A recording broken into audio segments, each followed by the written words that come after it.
Reliance Jio has officially launched its JioMeet video conferencing service in a bid to take on the likes of Zoom, Google Meet and Microsoft Teams.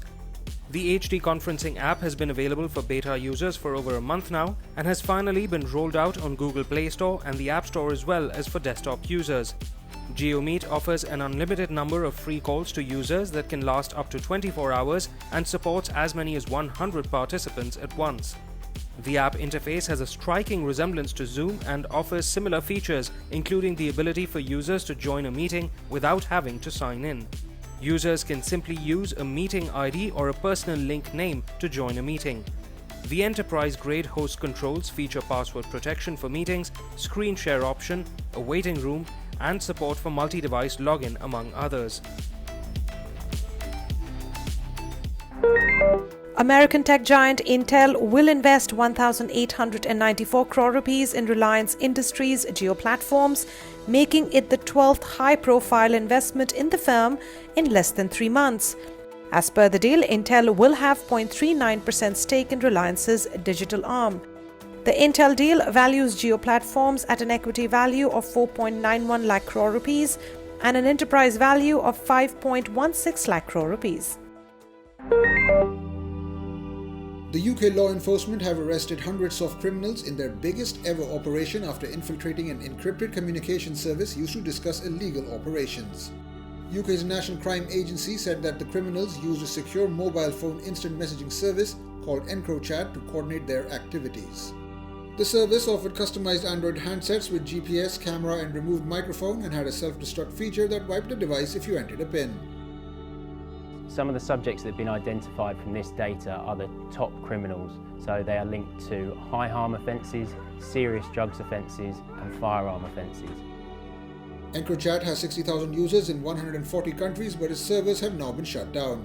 Meanwhile, the UK police have made 746 arrests, claimed £54 million in criminal cash, seized 77 firearms and more than 2 tons of drugs.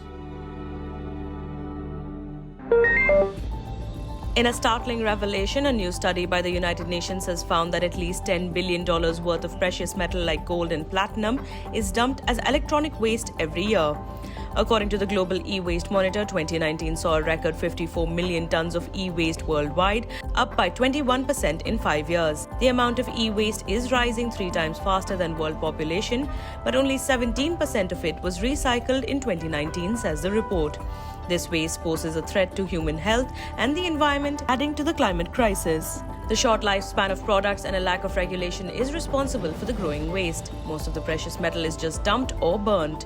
In terms of recycling waste, Europe had the highest percentage at 42% in 2019, followed by Asia at 12%.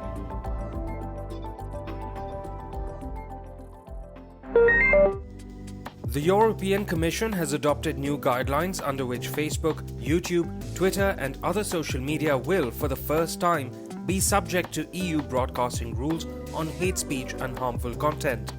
The amendments to the 2018 Code of Conduct direct online platforms to take action against flagged content which incites violence, hatred and terrorism and ensure appropriate advertising and product placement in children's programs.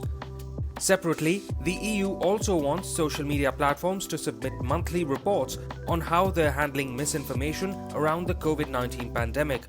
The Code of Conduct and monthly reports are due to be incorporated into a broader set of binding regulations before the end of 2020. Sony's PlayStation division is the latest to join the growing list of companies that have stopped running advertisements on Facebook and Instagram to protest the firm's handling of hate speech and other hateful content. PlayStation officially announced its support for the Stop Hate for Profit campaign, which entails suspending its global advertising activity and non-paid content on the platforms until the end of July. While Facebook has officially maintained that it does not make policy changes due to revenue pressure, reports say even over 300 brands joining in on the campaign won't make much of a dent to the firm's bottom line. Scientists from UCLA have designed a high-tech glove capable of converting sign language into speech in real time. The wearable device eradicates the need for a translator, helping users to communicate with ease. I love you. Based on the American Sign Language, the sensors attached on the fingers and thumb of the glove help make sense of each word, phrase or letter with accuracy. To test the device, they attach adhesive sensors on faces of volunteers to capture facial expressions that are a part of ASL. These signals are then sent to a smartphone that translates them into spoken words. Scientists hope that the innovation will help people learn sign language. I L. Motorola has announced a scaled-down version of its mid-range smartphone, the Moto One Fusion Plus, that was announced last month. The new Moto One Fusion sports a 6.5-inch Max Vision HD Plus display with a water drop notch and a Snapdragon 710 SoC paired with 4GB of RAM and 64GB storage. It comes with a 48-megapixel quad-rear camera setup, an 8-megapixel front camera and a 5000 mAh battery.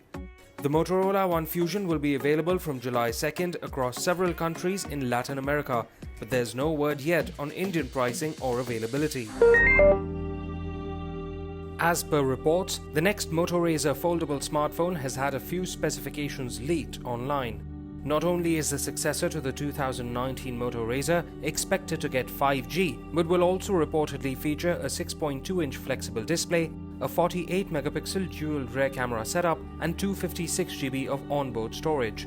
A Mercury Silver color variant has also been tipped, along with the Snapdragon 765G chipset and 8GB RAM. While Motorola has teased a September launch for the device, supply chain sources have said it may be delayed to next year.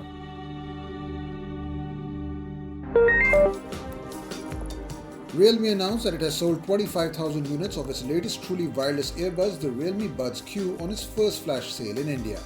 The 1,999 rupees earbuds come in a Pebble-like design and feature a large 10mm bass driver for an enhanced sound experience. They support Bluetooth 5.0 connectivity, are IPX4 rated for sweat and water resistance, and have a dedicated gaming mode that is said to offer 119 millisecond low latency. The Buds Q feature touch controls for call control, get Google Assistant support, and offer the standard SBC as well as the higher AAC codec. Realme claims up to 4.5 hours of standalone playback with a 40 mAh battery and 20 hours of battery life with a charging case that supports 30-watt fast charging. Amazon has finally launched its Prime Video app for Windows 10 and it's live on the Microsoft Store. The dedicated app will let users stream movies and TV shows and even download them for offline viewing. While streaming content from Amazon Prime Video has always been possible via a web browser, downloading content offline was not a possibility.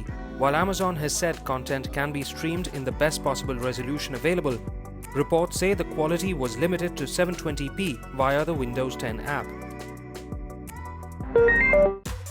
Fortnite has introduced a brand new Captain America skin to the popular free-to-play Battle Royale game.